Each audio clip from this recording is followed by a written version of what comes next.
भजन करने लगोगे तो आप ये मत समझना कि अब सब अनुकूल हो जाएगा, बाहर की प्रतिकूलता और बढ़ जाएगी। कटु सत्य तो यही है भाई। क्यों बढ़ जाएगी? जैसे ही आप सत्य के मार्ग पर चलना आरंभ करोगे, आपको भीड़ से अलग होना पड़ेगा। भीड़ कैसे स्वीकार करेगी आपको? संसार कैसे आपको स्वीकार कर लेगा?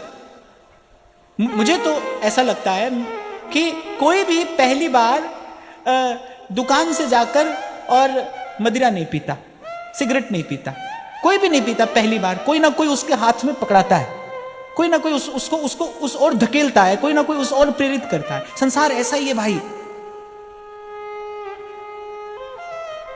संसार ऐसा ही है। जो जैसे ही आप सत्य के मार्ग पर चलने का विचार करोगे, आप भीड़ से अलग हो गए। अब तो कल जहां से फूल की माला आ रही थी, वहीं से तीर आएगा। आप देख लेना, ऐसा ही होगा। कल जहां से फूल की माला आ रही थी ना, उपहार आ रहा था, प्रेम भरे बोल आ रहे थे, अब वहीं से तीर आएगा। क्यों? क्योंकि स्वार्थ पूर्ति में बाधा उपस्थित हो गई। अब स्वार्थ पूर्ति नहीं हो पा रही है। तभी कल शायद एक बच्ची ने पूछा था वो प्रश्न मुझसे कि कार्य क्षेत्र में बड़ी प्रतिकूल परिस्थिति आ जाती है कई बार, क्या करें? नहीं भाई, मैं तो कभी नहीं कहूंगा कि समझौता करिए। मैं तो कहूंगा भजन करके अपना आत्मबल बढ़ाइए। आप उस प्रतिकूलता का सामना कर सके, ऐसी शक्ति अर्जित करिए। और भजन में ऐसी शक्ति है। अरे भजन करने वाला सारे संसार से लड़ जाता है।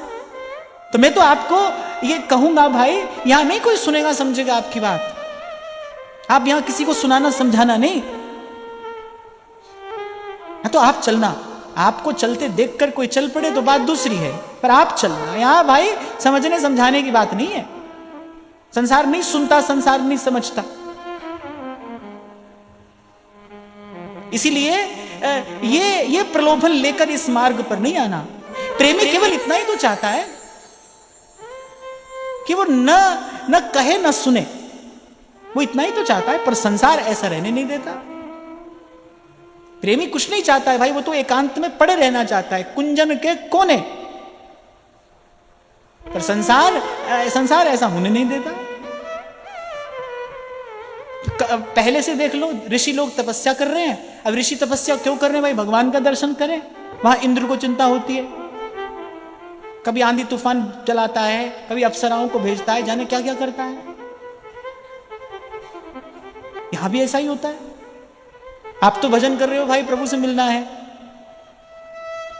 जो आसपास वाले हैं उनको चिंता हो रही है, चिंता नहीं, उनको कष्ट भी हो रहा है कि आप ऐसे क्यों कर रहे हो। तो इसलिए अपने मन को पहले इस बात के लिए तैयार करना कि ऐसा ही होगा भाई। यहां कोई शाबाशी देने वाला नहीं है, यहां कोई साथ नहीं चलेगा। यहां तो आप हो और पल पल आपकी संभाल करने वाला वो है, बस। इस बात का भरोसा हो जाए, ये ऊंची बात है कि इस बात का विश्वास हो जाए कि मेरे प्रभु हैं, सदा अंग संग हैं, मेरे रक्षक हैं, मेरे सहाई हैं और सदा हैं। यही तो पूछा था मीरा जी ने अपनी मां से, पति क्या होता है? नन्ही सी मीरा जी, उनको पता नहीं, ये शब्द पहली बार सुना है। किसी की बारात देखी थी, दूल्हे को देखा, ये कौन है? दूल्हा। दूल्हा कौन होता है? पति होता है। पति कौन होता है, क्या करता है? तो मां ने कहा पति रक्षा करता है। अब मीरा जी को सत्संग तो मिला ही था बाल्यकाल से। रक्षा करता है, किससे रक्षा करता है? मां ने कहा सबसे रक्षा करता है। तो मीरा ने कहा क्या मृत्यु से भी रक्षा करता है? अब मां ने कहा धत कैसी बात पूछती है, मृत्यु से कौन रक्षा कर सकता है? तो मीरा ने कहा फिर ऐसे भरने के भरूं जो जन्मे और मर जाए। जो अपनी रक्षा नहीं कर सकता है, काल से, मृत्यु से, अनहोनी से, जो अपनी रक्षा नहीं कर सकता है, वो मेरी रक्षा कैसे करेगा? तो बरिए गोपाल जो सदा सर्वकाल सहाई है। यदि मुझे अब संबंध ही बनाना है तो उससे बनाओ जो सदा साथ रहे। जो भी संबंध आप संसार में बनाते हो, इसीलिए बनाते हो ना, सदा साथ रहे। हमको तो भाई ये सब कुछ समझ में नहीं आता है, कुछ समझ में नहीं आता है। मुझे तो ये सब का सब व्यापार लगता है, भ्रम, छलावा। ये जितनी सब बातें हैं, ये जीव को छलने के लिए है, ये भ्रम में डालने के लिए है। इसीलिए मैंने थोड़ी देर पहले कह दिया, भाई ऊंची नीची बात तो मुझे पता नहीं, ऊंची बात कहता हूं कि नीची कहता हूं, सच्ची बात है ये, सच्ची बात तो यही है। सदा सदा संगी, सदा सहाई और सदा हितैषी अगर कोई है जीव का, तो एक ही है, एक।